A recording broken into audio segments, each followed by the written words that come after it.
네, 어제 더불어민주당의 이해찬 대표가 기자간담회를 가졌습니다. 이 자리에서 송구하다라고 하는 표현도 썼고요. 검찰 개혁의 당위성과 필요성을 또 강조를 하기도 했습니다. 이 그 기자간담회가 주목을 끌었던 게 며칠 전부터 더불어민주당을 보도하고 있는 언론의 기사를 보면 쇄신이라고 하는 단어가 거의 단골 메뉴처럼 등장을 하고 있는데 여기에 어떤 영향을 미칠 것인가 바로 이런 문제 때문이었는데요.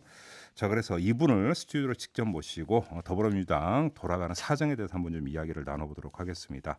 더불어민주당 수석 대변인을 맡고 있는 분이죠. 홍익표 의원 스튜디오로 직접 모셨습니다. 어서 오세요, 의원님. 네, 반갑습니다. 네, 요즘 홍익표입니다. 엄청 바쁘시죠? 네, 뭐 좀 그렇습니다. 그 일단 그 뜬금없는 질문부터 요즘 당 분위기를 한마디로 정리한다면 의원님 어떻게 정리를 해주시겠습니까? 음, 절제와 뭐랄까요? 하나는 절제, 예, 두 번째는 어, 그 활력 이 두 활력. 가지. 예, 그러니까 활력이라는 거는 당이 좀 활력을 가져야 된다는 아쉬움. 제가 왜 이 질문을 드렸냐면 언론 보도를 보면 뭐 더불어민주당이 마치 폭발 일보 전에 있는 것처럼 뭔가 안에서 부글부글 끓고 있고 쇄신 요구가 뭐 지금 분출하기 일보 직전인 것처럼 언론이 보도를 하더라고요. 그래서 좀 여쭤보는 겁니다. 그런 상황입니까? 이 희망사항인 것 같습니다. 언론의 희망사항이다? 예, 일부의 예. 희망사항을 그렇게 쓰신 것 같은데요. 예. 물론 당이라는 것은 뭐 무리가 있기 때문에 예. 항상 이런저런 불만도 있고 또 그 다른 이견도 존재하고 네. 일사불란하게 가는 것보단 그런 게 늘 있는 겁니다. 그러나 다만 음흠. 그 논의를 거쳐서 결정된 상황에 대해서 얼마큼 같이 가느냐 예. 그런 문제인데요. 지금 현재 당 내에서는 그래서 제가 아까 절제란 말을 말씀드렸던 건데 불만은 있습니다. 네. 누구나. 그러나 그렇다고 해서 이 어떤 선을 넘거나 이런 건 아니고 예. 굉장히 의원들께서 예. 인내하시고 절제하시고 다만 그러한 것들을 절차를 밟아서 의견을 전달하고 계십니다. 알겠습니다. 이제 구체적으로 좀 이제 그 강론에 들어가서 질문을 좀 드려야 될 것 같은데요. 그 전에 지금 김종배의 시선 집중 홍익표 의원과 인터뷰 나누고 있는데요. 유튜브 라이브를 통해서 동영상으로도 함께할 수 있습니다. 유튜브에 들어가셔서 김종배의 시선 집중을 검색을 하시면 되고요. 궁금한 점 있으면 댓글 달아주시기 부탁드리겠습니다. 자, 아무튼 어제 그 기자간담회는 애당초에는 11월 5일로 예정됐던 게 당겨졌다라는 보도는 맞는 거죠. 예, 맞습니다. 뭐 여기에 사정이 있는 겁니까? 당겨진? 보통 이제 요번이 그 이해찬 당대표 취임 이후에 11번째 기자간담회입니다. 거의 매월 한 번씩 했습니다. 그렇게 많이 했나요? 네. 네. 예.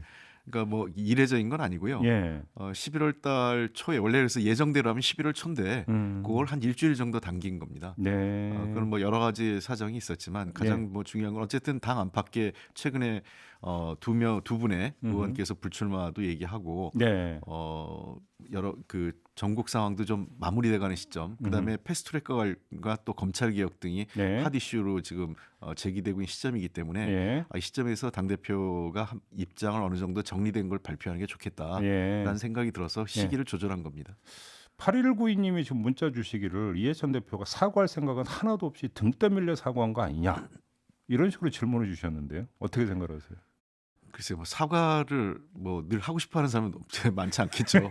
저희들도 뭐 가장 좋은 건 사과하지 않는 그런 잘 했으면 좋겠다는 생각이 있는데 네. 등 떠밀려 사과했다는 표현은 저희들 동의하기는 어렵고요. 네. 사과할 땐 여러 가지 고심을 해서 사과를 하고 다만 이 공당, 뭐 아시겠지만 우리가 국가가 어떤 유감 표명을 할 때에도 표현 자체를 굉장히 우리가 정제해서 말씀드리지 그렇죠. 않습니까? 그렇죠. 그런 것처럼 저희들도 그 공당의 당 대표이기 때문에 사과의 수준을 어떻게 잘 정제해서 표현할 건가 하는데 그런 고민의 표현이었다고 생각해 주십시오. 근데 좀 그 단도직입으로 지금 두 가지 목소리가 같이 있는 것 같습니다. 한쪽에서는 왜 그 조국 전 장관의 사퇴를 막지를 못했느냐, 이해찬 대표가 그러니까 책임을 져야 된다라는 보도에 따르면 일부 권리당원들의 주장이 있고, 예, 그래서 이해찬 대표 사퇴 요구까지 있다라고 하는 보도를 제가 접한 바가 있고, 네, 또 다수의 언론은 상황을 이 지경까지 그 오도록 그대로 그러니까 그 놔뒀던 집권 여당이 책임을 져야 되니까 이해찬 대표가 이에 대해서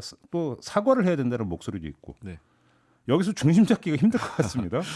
뭐 어차피 당 대표이기 때문에 네. 모든 문제에 있어서의 무한 책임은 당 대표가 지는 게 맞습니다. 네. 그것이 뭐 조국 장관 문제로 인해서 최근에 검찰과 관련돼서 이런 이 국론 분열 상황이라든지 어떤 여러 가지 이 당 안팎의 어려움이 초래된 것 자체가 당 대표에게 책임이 있다면 책임이 있는 거고요. 네네. 그러나 이제 사실 제가 뭐 다른 언론에서도 한번 말씀드렸지만 사실관계에 기초한 비판이 됐으면 좋겠다 이런 표현인데 각자 입장에서 모든 불만을 이제 당 대표에게 전달하는 것은 바람직하지 않고요. 네.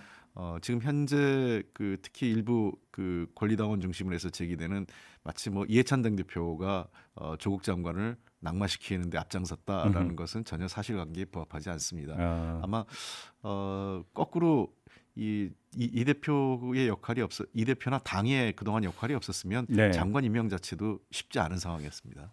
그 말씀을 좀 풀어주신다면. 여러 가지로 뭐 최근에 뭐 유시민 이사장도 얘기하신 것처럼 네. 여러 경로로 다양한 의견이 들어왔습니다. 그 조국 장관 임명 과정에서.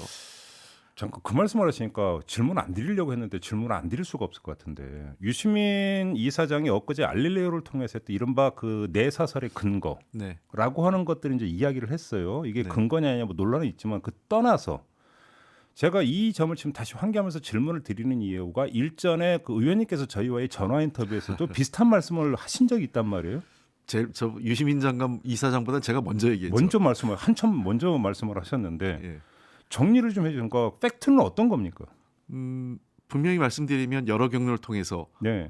윤석열 그 검찰총장이나 예.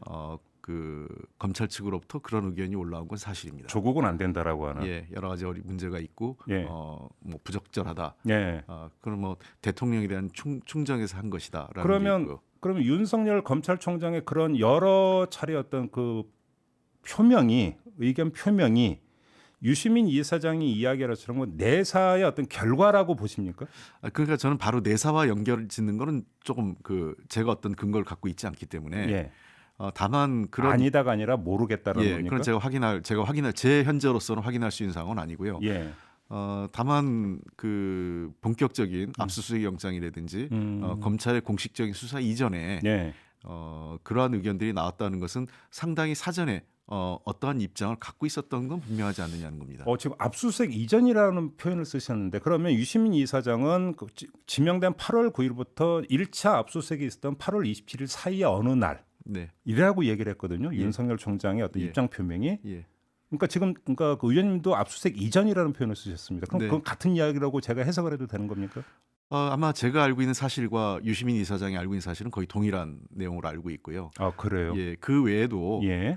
여러 가지 그 이후에도 음흠. 그러니까 청문회를 전후한 시점에서도 있었던 여러 가지 그 복잡한 상황들이 있는데 제가 네. 이 자리에서 뭐 다 말씀드릴 수는 없고 예. 그러한 측면에서 이번 문제는 인사청문회 과정 자체에 중대한 결함을 발생한 건 사실입니다. 왜 그러냐면 예. 앞으로 인사청문회 과정에서 부적절한 그러니까 자기 어떤 특정 정파에서 부적합한 인물이라고 판단하면 네. 검찰에 고발을 하고 네. 그다음에 검찰의 수사를 촉구하고 검찰은 수사를 들어가는 순간 기소까지는 가거든요. 네. 그러면 결국은 검찰이 기소할 텐데 또 수사 중이거나 기소할 텐데 음흠. 장관 임명이 되느냐? 임명해서 안 된다라는 여론을 만들어지면 네. 저는 굉장히 이게 문제가 청문회 그러니까 지금 조국 장관에 대한 혐의가 사실이냐 아니냐를 떠나서 인사청문회 과정 자체가 앞으로는 검찰의 손에 갈 수밖에 없는 상황이 발생했다는 것은 매우 그 나쁜 사례라 저는 이렇게 보고 그럼 있습니다. 의원님 말씀을 제가 정리해서 한 번만 확인 질문을 드리겠는데요. 첫째, 윤석열 검찰총장이 여러 차례에 걸쳐서 그렇게 입장을 표명한 것 자체가 일단 부적절하고 첫째. 네. 두 번째는 검찰의 수사 착수에 어떤 이게 원칙에서 벗어난 정치적인 측면이 깔려 있다. 네. 이 두 가지로 압축을 해서 해석을 해도 네, 되는 그건 겁니까? 뭐 저 분명히 말씀드리겠습니다. 이번엔 통상 이 검찰이 정치했다. 그래서 네. 뭐 정치 검찰이라고 할 때는 정치 세력에 의해서 검찰이 왔다 갔다 했을 때 우리가 정치 검찰 얘기하는데 네. 이번엔 검찰 정치라고 우리 당에서도 얘기합니다. 네. 검찰 스스로 자기들의 이해관계 때문에 정치한 것 아니냐라는 주장을 하고 있는 것도 사실이고 저도 일정 부분 그 말에 동의하고 있습니다. 그래요. 그러면 지금 당내 일부 의원이 어제 언론 인터뷰를 통해서 유시민 이사장의 내사설 주장에 대해서 좀 너무 근거가 약하고 너무 나간 것 같다라는 식으로 비판적으로 어떤 그 평가를 한 거에 대해서는 어떻게 평가를 하십니까? 그러니까 제가 말씀드린 것지만 사실관계는 났는데 그 사실이 내사설과 연결되느냐라는 네. 부분은 저도 확인할 수 있는 상황은 아닙니다. 그러니까 그래요. 내사설이라는 것은 뭐 사전에 뭐 여러 가지 그 수사를 그 내밀하게 저 했다는 얘기인데 그렇게 기획을 했는지 네. 검찰 차원의 조직적으로 음흠. 또 검찰총장이 거기에 그 기획에 개입했는지 여부는 제가 확인할 수 없고요. 네. 그거는 조금 더 사실관계나 지금 현재 나온 것만으로 거기까지 가는 거는 좀 확대 해석 아니냐 이런 생각은 저도 갖고 있습니다. 그러면 의원님께서 지금 수석 대변인이시니까 어제 이해찬 대표가 기자간담회에서 검찰 개혁을 다시 한번 아주 강하게 강조를 했는데요. 네. 검찰 개혁의 필요성이 조금 전에 의원님께서 말씀하셨던 윤석열 총장의 부적절한 입장 표명과 검찰 수사의 정치성 이거에 대한 문제 의식이 깔려 있다라고 해석을 해도 되는 겁니까? 그 문제는 내포하고 있는 거고요. 예. 보다 본질적인 문제는 사실은 검찰 개혁이 정치권의 문제가 아니라 일반 국민에게 검찰이 어떻게 다가갈 건가 하는 문제를 봐야 됩니다. 그렇죠. 즉 내 삶에 있어서 검찰이 뭐냐. 아마 검찰 조사 받아보신 분들 많이 있을 겁니다. 그 받아보신 분들 입장에서는 뭔가 고압적이고 네. 아내들하면 위압적인 이런 여러 가지 불편함이 있으실 텐데 네. 저희들이 얘기하는 거는 그러한 수사 관행과 조직의 문화, 예. 단순히 이제 조직의 제도나 또는 관련 뭐 기구 개편 정도를 넘어서서 관행과 문화까지 다 바꿔야 됩니다. 예컨대 그 피의자 그 조사받으러 가신 분들한테 검찰이 반말이라든지 욕설, 모욕적 발언 같은 것을 하는 경우에는 매우 강력한 인사 조치를 해야 됩니다. 앞으로. 그래요, 알겠습니다. 요 관련 질문 하나만 드리고 다른 질문으로 넘어가겠는데요. 윤석열 검찰총장이 그렇게 여러 차례 입장 표명을 했고 당도 알고 있었다라면 당은 대처를 안 했습니까? 다양한 경로를 통해서 의견을 전달을 했고요. 또 윤석열 총장에게 그런 것들이 적절치 않다는 걸 했습니다. 그런데 그런 문제들이 너무 공개적으로 예. 그래서 저희가 직접적인 표현을 하지 않았지만 여러 차례 부적절하다는 방식으로 해서 당 지도부 또는 대변인 논평 등을 통해서 공식 공개적으로 발표를 했죠. 그렇게 봐야 되는 거고요. 알겠습니다. 자, 그러면 다음 질문으로 넘어가겠는데요. 이철희 의원 같은 경우는 불출마 선언을 하면서 당의 쇄신이나 혁신을 이야기를 했습니다. 근데 사실 어떤 혁신이고 어떤 쇄신인지에 대해서 구체적인 강론은 별로 이야기를 하지를 않은 것 같더라고요. 다만 젊은 층을 대거 어떤 영입을 해서 당의 체질을 개선하는 정도. 근데 이거는 사실은 공천이라고 하는 과정을 거치면서 이루어져야 되는 어떤 원론적인 차원인 것 같고. 예. 근데 요번 어떤 그 이른바 조국 수사의 국면에 대한 어떤 그 수습이든 정리 차원에서의 쇄신 이야기는 구체적으로 안 하던데 네. 여기에 복선이 깔려 있다고 봐야 되는 겁니까? 어떻게 봐야 되는 겁니까? 그래서 이제 아마 우리 당이 지난 이제 그 촛불혁명 그다음에 대선 등을 거치면서 과거처럼 이렇게 개파나 이런 게 거의 없어지긴 했습니다. 그러나 그렇다고 완전히 없다 이렇게 말씀드릴 수는 없죠. 어허. 네. 이른바 원론 묘사라면 친문 비문 이걸 말씀하시는 겁니까? 뭐 친문 비문까지는 아니더라도요. 예. 뭐 어쨌든 여러 가지 형태의 입장들이 좀 있을 텐데 네. 내재돼 있는 거죠. 지금 국면에서 결국은 당내에서 조국 장관을 좀 더 그 지켜야 되고 법무장관을 임명하고 지켜야 된다고 생각하는 사람도 있었고 네. 그거를 좀 부정적 입장을 갖고 있는 분도 당연히 있는 거였죠. 결과적으로 뭐 여러 가지 그 사후 평가가 있겠지만 그 결론에 대해서 누군가 책임을 져야 되는 것 아니냐. 네. 그런 측면에서 최종적으로 당 대표께서 이제 이 사과의 말씀을 하신 거고. 책임이라고는 이제 거취가 아니라 입장 표명. 예, 그렇습니다. 지금 현재 그 당 대표를 퇴진해야 된다고 얘기하는 분은 없습니다. 왜냐하면 선거가 지금 6개월도 안 남은 상태에서 다 당 대표가 그만둔다는 건 선거를 뭐 사실상 이 지휘관 없이 선거를 치른다는 의미이기 때문에요. 네. 다만 그 지금 현재 여러 가지 인적 쇄신이 요구되는데 그 얘기는 조만간 구성될 지금 총선 기획단은 출발이 됐고요. 선거대책위원회가 이제 출발을 할 텐데. 인재영입위원회도 출범한다는 네, 그렇습니다. 얘기였던데요. 예. 아마 인재영입위원회도 사실 선대위 이제 그 밑에 있다고 봐야 되니까요. 선대위 구성 자체에서 좀 더 다양한 분들의 의견을 수렴할 수 있도록 구성을 해야 될 필요가 있고 당 대표께서도 그 부분에 대해서는 공감을 하고 계십니다. 인재영입 같은 경우 좀 혹시 진척된 게 있습니까? 왜냐하면 그 레이더망에 벌써 그 몇몇 인사 이름이 구체적으로 거론이 되는 경우가 있던데 네. 상당히 진척이 됐고 발표만 남겨놓고 있는 경우가 있습니까? 몇 분은 어느 정도 진척이 된 분도 있습니다. 그래요. 예. 네. 그러나 뭐 지금 당장 실명은 당연히 예, 말씀을 안 하실 말씀을 거고 드리고요. 예. 그냥 어떤 특색이 좀 있습니까? 그러면 예를 들어서 뭐 젊은층이라든지 뭐 전문직이라든지 뭐 이런 식으로 어떤 어필할 수 있는 어떤 포인트가 좀 있습니까? 당연히 이제 대표께서 늘 강조하시는 건 전문성 많이 얘기하십니다. 경제 분야나 네. 외교안보 분야 전문성이 우선 중요하고요. 두 번째는 소수계층에 대한 입장을 반영할 수 있는 사람, 아, 취약계층이나 장애인을 비롯한 이런 소수계층이죠.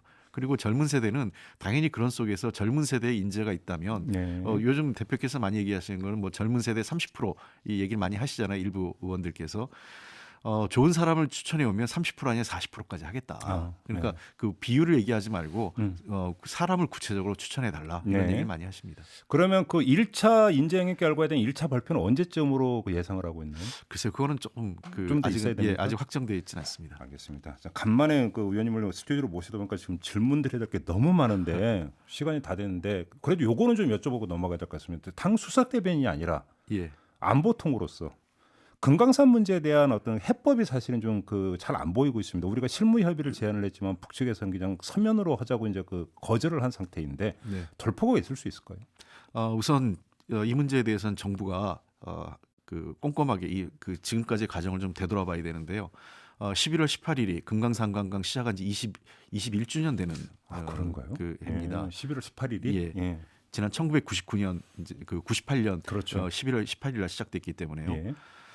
금강산 관광 문제를 통일부 차원의 실무회담을 통해서 이 문제를 풀 수 있다. 이건 잘못됐습니다. 이건 높은 수준의 대화를 해야 됩니다. 정치적 대화를 해야 됩니다. 그래요? 예. 북한이 제기한 문제는 단순히 이 금강산 지역에 시설물을 철거해라 문제가 아니라 실제로 남쪽 기업의 또는 남측의 이 법적 지위 역할 임제에 대해서 근본적인 그 의문을 제기한 겁니다. 예. 이렇게 제가 여러 차례 말씀드리지만 사실상 금강산 관광을 지금 11년 2008년에 그만뒀으니까 거의 12년 가까이 지금 방치돼 있는 상태거든요. 그렇죠.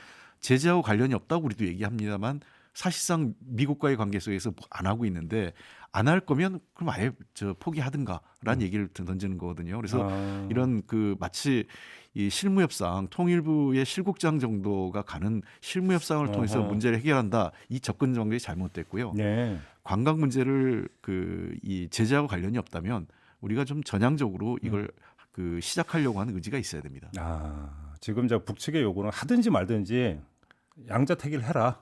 생각해 보시면 건물 10층짜리 건물을 중에서 1층을 전세를 내줬는데 지난 한 10여 년 이상 장사도 안 하고 네. 문도 안 열고 그다음에 월 임대료도 안 내고 아무것도 안 한 상태지 않습니까? 북의 입장에선 그러면 이 사업을 할 건지 말 건지에 대한 입장을 확실히 해달라는 거지 단순히 이 문제를 시설물을 철거하냐 아니냐의 문제로 접근하는 것 자체는 북의 얘기를 잘못 이해한 겁니다. 알겠습니다. 그러면 이제 꼬리를 무는 질문이 좀 있어야 될 것 같은데 그건 다음 기회로 좀 미뤄야 될 것 같습니다, 의원님. 알겠습니다. 오늘 말씀 고맙습니다. 네, 고맙습니다. 네, 지금까지 민주당의 홍익표 의원과 함께했습니다. 이슈의 핵심을 꿰뚫는 예리한 시선, 믿고 듣는 진품 시사, 김종배 시선 집중.